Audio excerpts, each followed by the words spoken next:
Welcome. In today's video, we're going to walk through the steps to uninstall WhatsApp from your device. Whether you're looking to take a break from the app or perhaps switch to a different messaging service, I'll guide you through the process. Let's get started. First, open your phone's settings.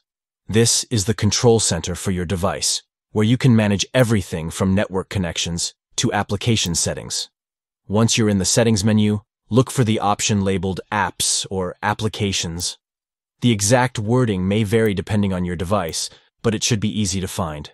After tapping on Apps, you'll see a list of all the applications installed on your phone. Scroll through this list until you find WhatsApp. Once you locate it, go ahead and select it. This will take you to the app's information page, where you can manage settings specific to WhatsApp.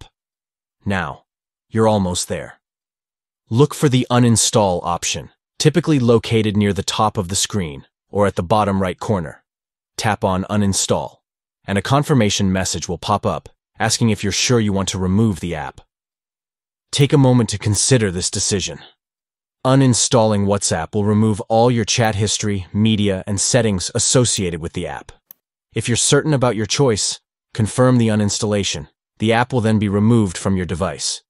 You might notice the process takes just a few seconds, and once it's done, you'll have more storage space on your phone. If you ever decide to return to WhatsApp, you can easily reinstall it from the Google Play Store or the App Store and set up a new account. If you found this video helpful, don't forget to give it a thumbs up and subscribe for more tips on managing your apps and optimizing your device. Thanks for watching and take care.